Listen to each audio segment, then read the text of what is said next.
Welcome to 16 Style Types and our monthly Style Type Live video. So just coming to you live, I'm in Melbourne, and very soon Jill will be joining me from Queensland because we're not together this time. So just waiting for her to come up live. Can't wait for that.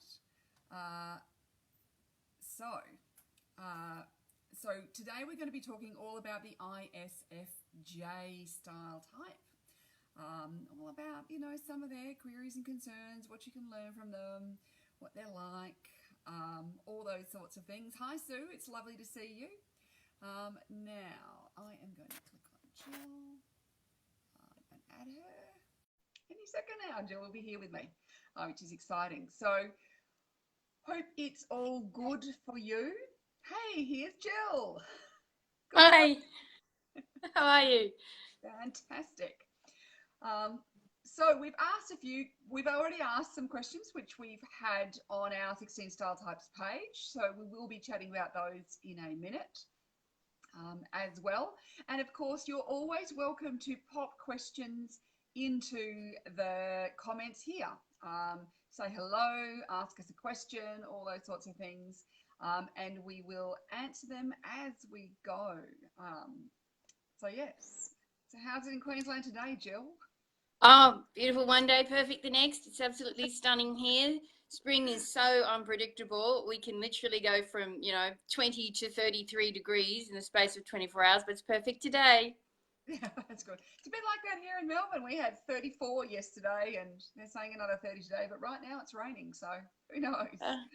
Raining in Melbourne? You're kidding. Well, it doesn't actually rain as much. The amount I've had to water my garden, it means it doesn't actually rain as much as people think it does. Yes. So we might get going with the ISFJ questions. So if there's any extra that come up, but we've had a few that have been popped onto our Facebook page. So I'm just going to read one of the first ones. Sorry, I wonder if we should just do a quick overview for people who are joining us who are not ISFJ, or even for the ISFJs, just to give a little bit of an overview of ISFJ. Do you reckon that would be a good, helpful thing to do? Absolutely. Jill, you are the expert here. I will leave you to tell us all about the ISFJ, the amazing ISFJ. Well, I'll tell you what I can, and I'll say this to my deathbed, that as much as I am a professional type practitioner and have worked with this model of personality for years, I can never know as much about the other 15 personality types as people who hold them, because they live their lives through that lens. And that's pretty much the approach that we have about psychological type, is that it is a lens through which you experience life, that it isn't a mechanical thing that, I'm 80% this, or, I use this at work, that it really is just an innate, inborn part of who you are, like so many other things that you were born with. That's our approach. That's how we use this particular model, and our application to style assumes that all of those things that come with you, you were born with, and that this journey of self-discovery is about understanding aspects of yourself that perhaps have been so unconsciously interwoven into how you do life that you may not be aware of them. And that can happen a lot with what we call our dominant function. And so I say that as a bit of a caveat, that if you have preferences for ISFJ, on one level, you will always know more than me or any other type practitioner who does not have ISFJ preferences, because you're living it. It's who you are. In general, ISFJs are gentle and compassionate and caring. They're very detail oriented. And of all of the 16 style types, they are the ones, along with ISTJs, who use past experience to inform their current activities, their current actions and choices. The metaphor that's often used for ISFJ is a filing cabinet or a photo album or a scrapbooking album, sometimes a treasure chest. And the reason why that's important is because ISFJs are often archivists.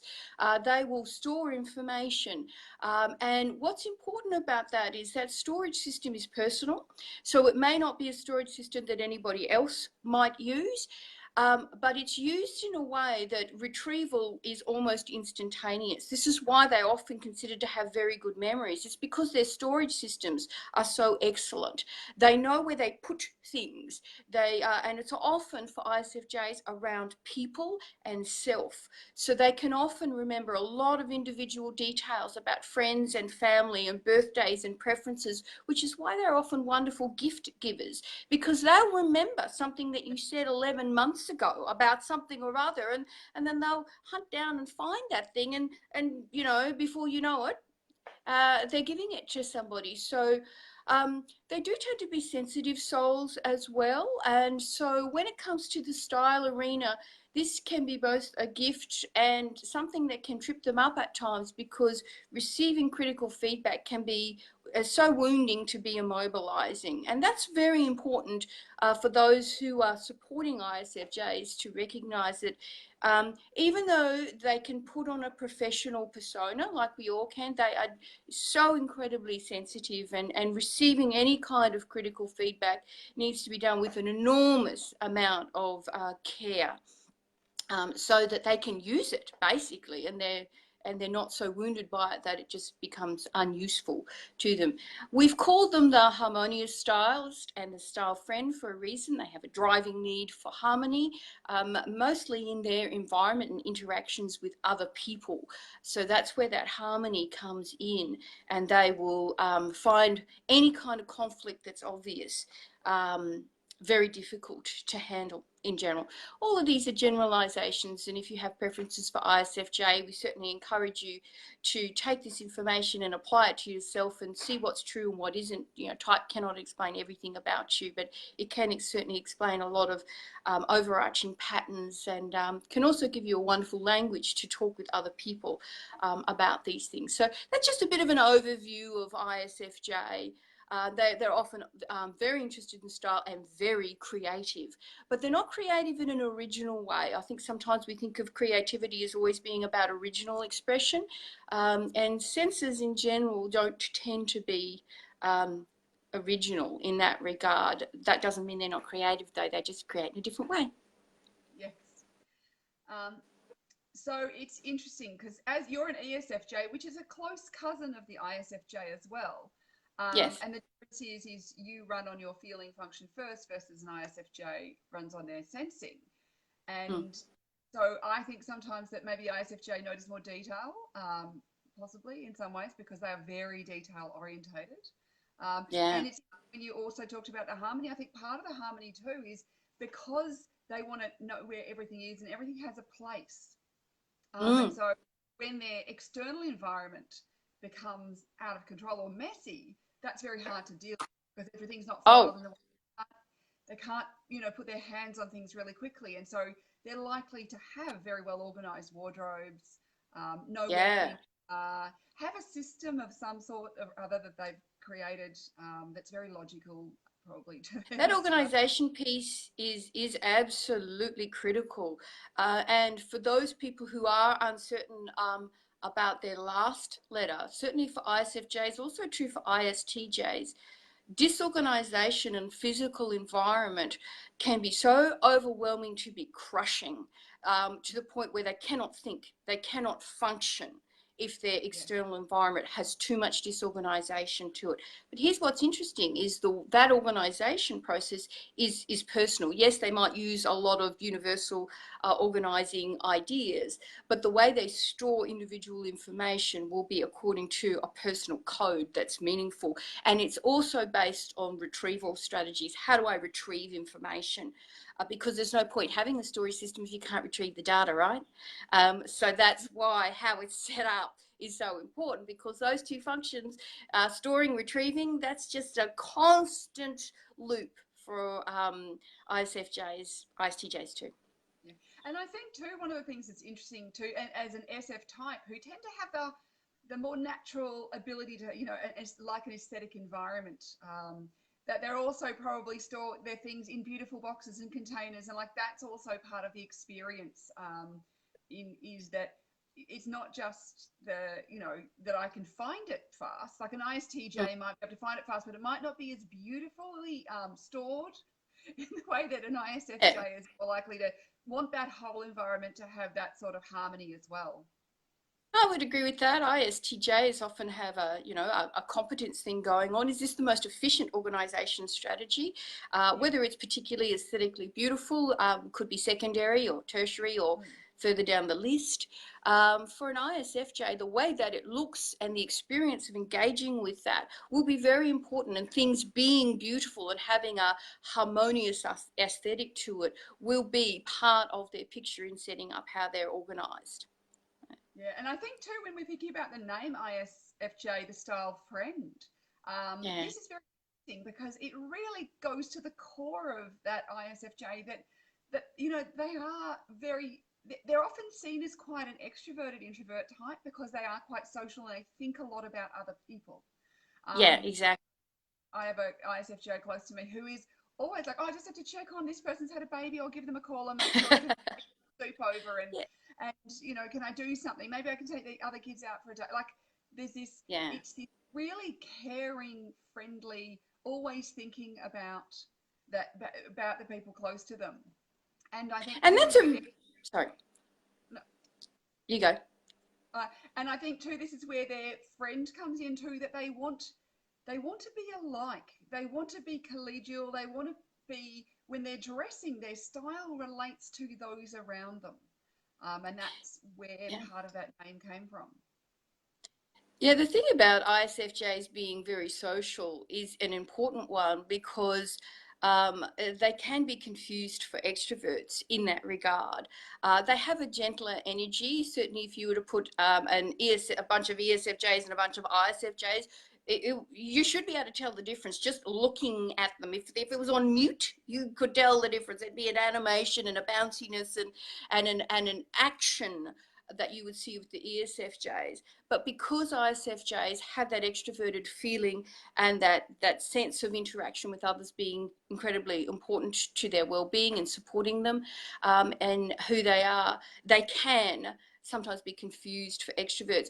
And this is where sometimes it can trip them up because they can become fatigued by too much draining activity involving other people.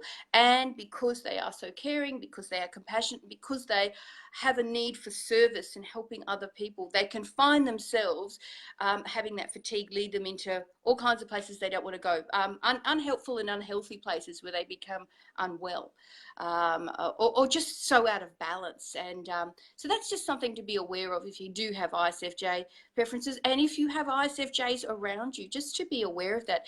They need time alone and away from you. So this can be hard if you're extroverted, but it's incredibly important for our introverted friends. Yes, so it's very important. Yeah, they have that bit of time. Just let them watch the telly and whatever they want by themselves. Right. And of course, we all need time alone for balance. It's just a question of whether it's a necessity or balance. And for introverts, it is a necessity. Yeah. Yeah. So, what would you say, Jill, are the things that the ISFJs can teach other types about style? I think one of the beautiful things that ISFJs can teach us about style is that attention to detail and the use of memories.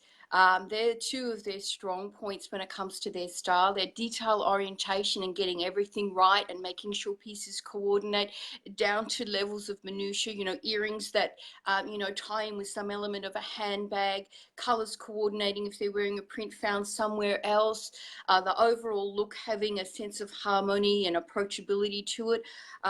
There are always situations when all of us need to have some degree of that friendly, approachable, non-threatening quality, and ISFJs can teach us that in spades.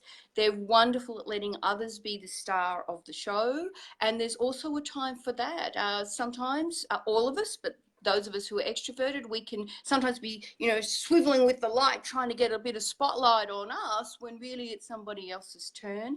ISFJs are wonderful at letting other people do that.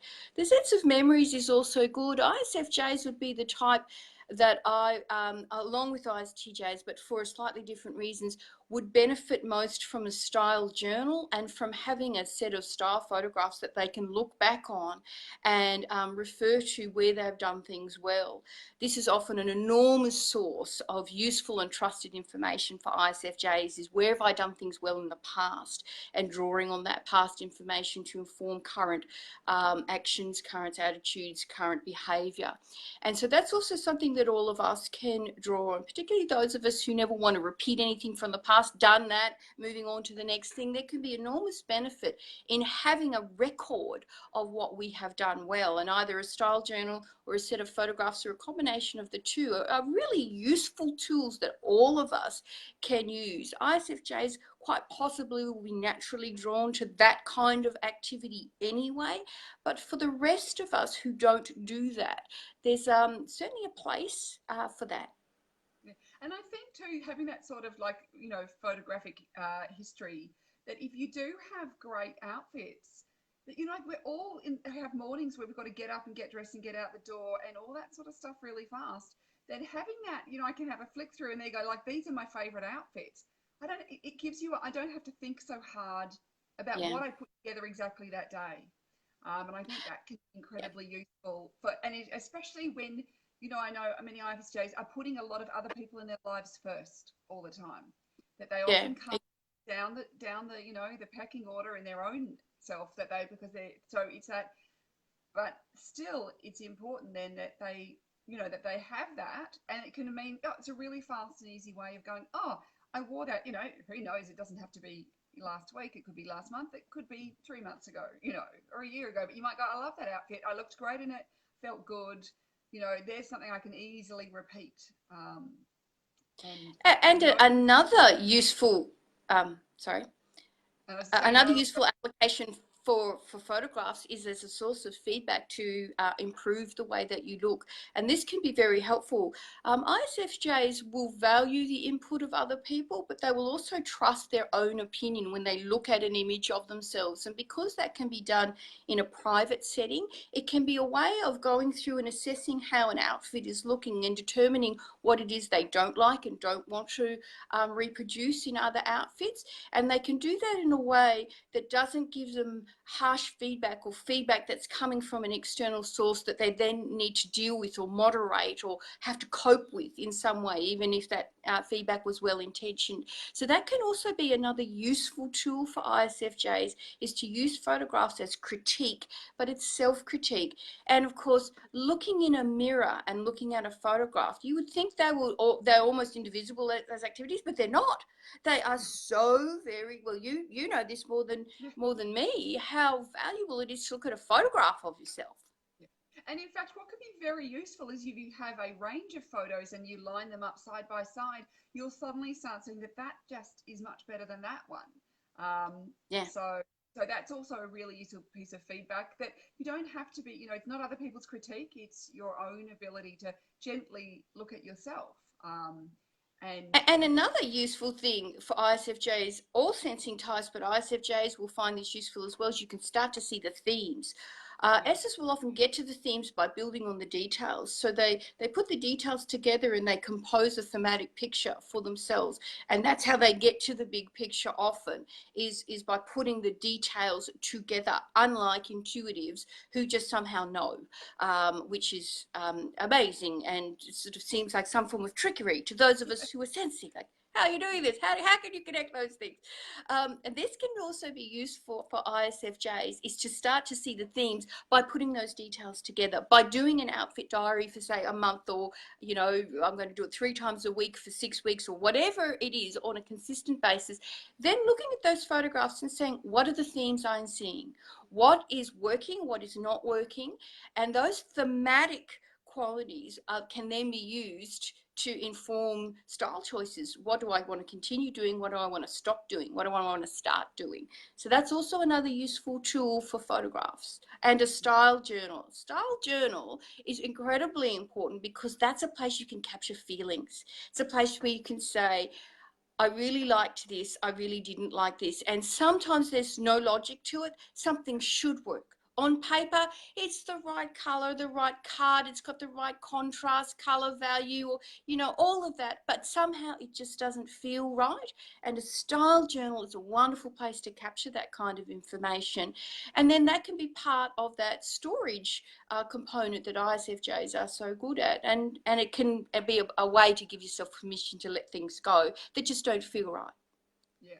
So now we've got a bunch of questions. So I'm going to start, I think these are common. It's very interesting that we've had some people like who are going, yes, yes, yes, I want to know the answer to that. So how to shop when everything has to be perfect? How to get past analysis paralysis? As an ISFJ, Yeah. some feel overwhelmed by all the choices, not finding anything that ticks all the boxes. Which elements look for perfection? Which ones to accept less than perfect? There's a lot to this question, isn't there? And I read this and I could really feel the frustration in this question. And as an ESFJ, I can relate to a lot of this, personally having a very specific criteria for something and feeling like you're going on an endless hunt for something quite precise. And so it can be a challenging thing. And I think also this is where the Make It an 8, which is one of Imogen's shopping mantras, I suppose, yeah, which is to make sure it has a certain quality, can be very helpful. Note it's an 8, it's not a 10. And I think that's a really important thing to say. There is room for something not to be 100% perfect, particularly if you've been working on an inspiration board and you have something that has an element of specificity. Sometimes letting go of some of the specifics and going to more of a theme, what's the theme I'm going for here, can be very, very helpful. Where you shop is also very important to reduce overwhelm, and when you shop is also important for the same reason, as is who you shop with. To reduce that sense of overwhelm by being in a shopping environment. Big, crowded shopping centres at the busiest times, I would say, is a version of a nightmare for someone who has ISFJ preferences. Don't go shopping at those busy times. No. And if you can avoid those incredibly busy shopping environments and find other places to shop, that can also be helpful. So what other shopping tips would you give here, or acquisition? That an ISFJ I know, what she does is she goes online before she goes shopping. She's got, she goes, I want this, it's got X, Y, and Z. That's what I'm looking for. Then she goes online and she narrows down the shops and the places she's going to. So these days with, every shop's pretty much got their entire stock online.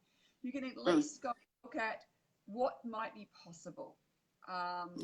And so then she'll narrow it down and go, okay. And then she plans a shopping trip where she says, okay, I'm going to go to stores X, Y, and Z, and I'm going to look at these things. So it's much more manageable and easy to deal with.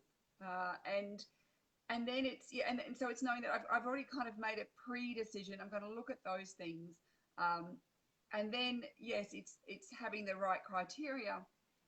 And knowing too that there's nothing in the world that is perfect. Perfect doesn't exist. So it's then kind of going, and also too is I think having done that pre-work, having your journal, knowing what feels good and feels bad. And I think that's really important as someone who is a feeler, that the understanding of that if something, what it is that feels bad. So if something feels bad, what is it about it? If it doesn't feel right, what is it about it? Because if you can actually nail down the reasons, maybe it's, I hate things that bind, or I hate things that move, or, like that there's something, or I don't like the sound. Like one of the things I know is my bug, that I don't like the sound of some fabrics moving against each other. And so if I know that, then when I'm out in a store, it's that if I go, well, as long as it doesn't hit any of my things I really don't like criteria, well, that's great. And then it's well, what are the things that I do like? So knowing when, and this is why having done that research in the photos, well, what do I like about these outfits? What is it that made me feel great? So if you know what I really liked and what I don't like, then when you've made that plan and you're out there in the stores, you've got a much better ability to actually make a good decision and not be overwhelmed by indecision. Because I know that can be really tricky, where it's, And as an ISFJ, they run on their perceiving function first, so they'll spend a little bit longer making a decision than, say, an ESFJ. I was just going to add that because I think what you've said is an excellent way of approaching shopping for an ISFJ. I would add to that, when you have the items that you think you want to buy, give yourself a little break, whether or not that's 15 minutes or 2 hours, whatever it is. Go and have a coffee, lunch, and just let things settle and allow, if you like, for these new possible items to find a home in your filing cabinet or in your treasure trove or photo album or whatever it is. Imagine that they exist and use that as a way to help you get to decision. So if you have seen a bunch of things, I would write them down as well. I think that's going to be very helpful so you can flip through them. Go and have a coffee, take a photo.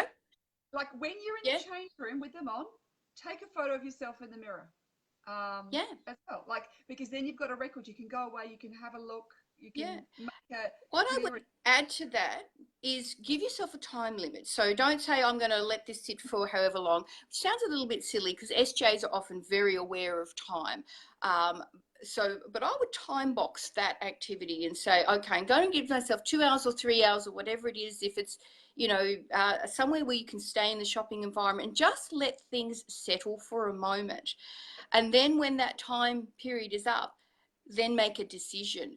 And when you think about, does this fit into my memory box of items of clothing? Can I see this working in my existing wardrobe using those photographs? And you might want to have some other criteria. Okay, I need to think of 5 items that I already own that this is going to go with. I need to think of 5 places, 5 activities that I do where I can see myself wearing this item. You might want to have a couple of things like that. And then is it an 8? And once you've got a handful of those, you might only need 2, 3, or 4 of those. Then you can rely on that data, and that's what it is. That is good intel to then make a buying decision that you're going to be happy with. Now, it might not be perfect, but it's going to meet this sense of criteria, and you are going to be able to wear that. And if you've got the feeling questions in there, then it's highly likely it's going to be a functional item and an item that potentially you're going to love. I mean, one other thing you could think about too is buy from stores that have a good return policy. Because I often think that for anyone, ISFJs and pretty much anyone, get it home and try it on again in your own environment where you feel calm and safe and happy and all those things. And try it on with some other things before you take the tags off. Try it on with some things. Make sure it does work how you'd hoped it would work. Because if it doesn't, then take it straight back. So you don't have to hold on to it. You are allowed to take things back. So if you buy from places where you know that their return policy is you can take things back, then I think that's also, and also one of the things to be aware, I think, as an ISFJ shopping is because you want to make other people happy, don't feel you have to buy something just because the sales assistant gave you lots of help. This is a really important one because those interactions with sales staff, well, for a start, they can be overwhelming for some people, introverts often more than extroverts, and you can feel a sense of obligation if you've established some kind of rapport and they have been very helpful to you. So that's really excellent advice to add to that. I'm a little bit aware of the time. What other questions do we have for ISFJ? Questions. How to balance looking and feeling appropriate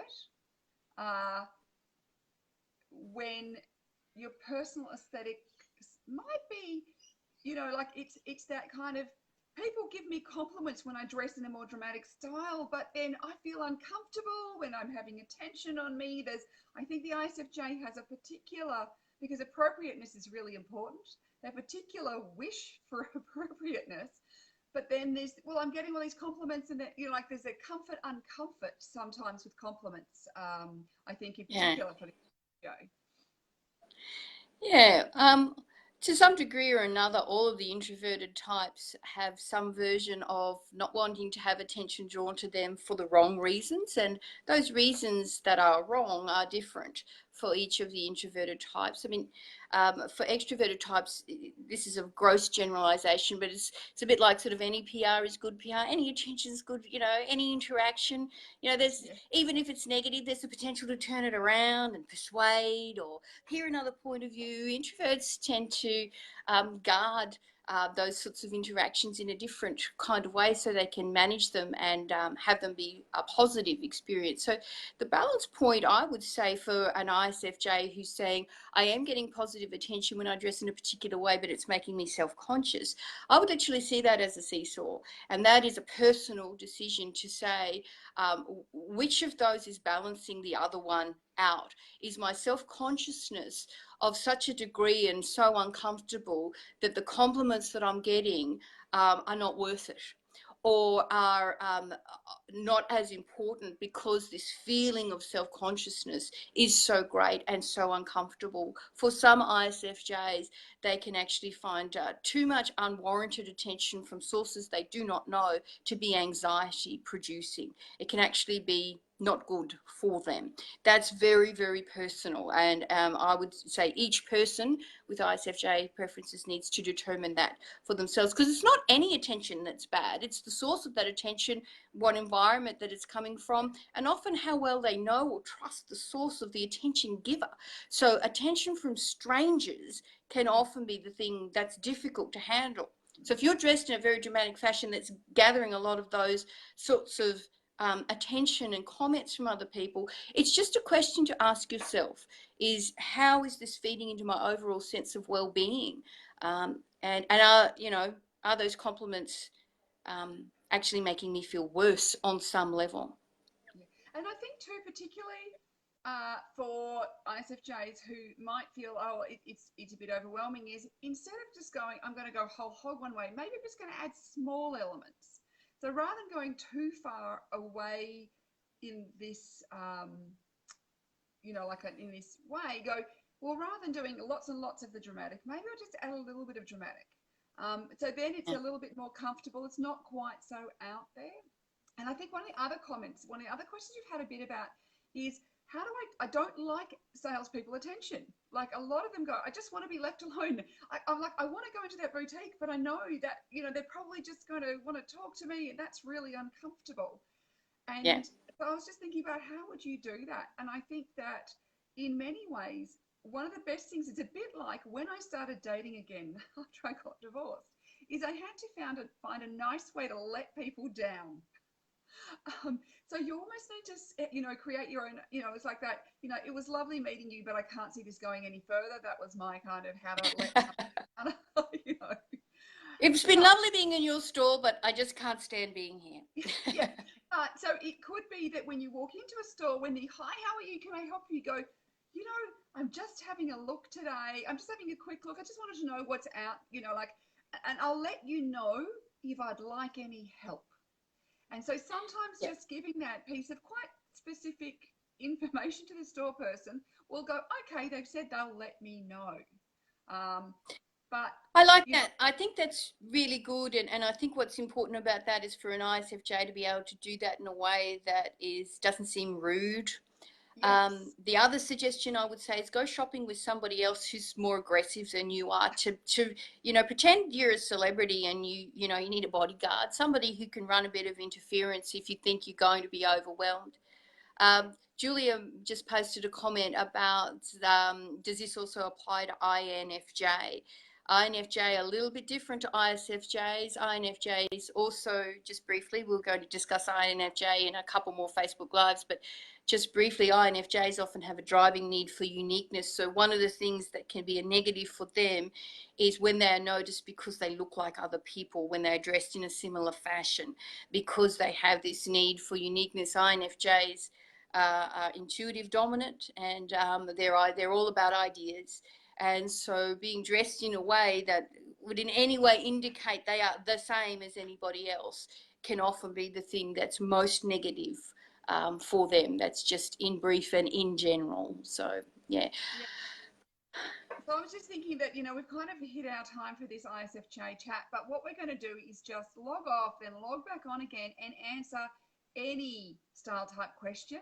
And so we might have some ISFJ questions that we will answer. So we'll go through the rest of those ones, but also we can answer any other style type questions as well. So we're just going to quickly log off and then we'll log back on again, and we will see you hopefully back here in a moment. Spring, really appreciate you coming by and watching, and love watching your comments coming up, and hello to everyone.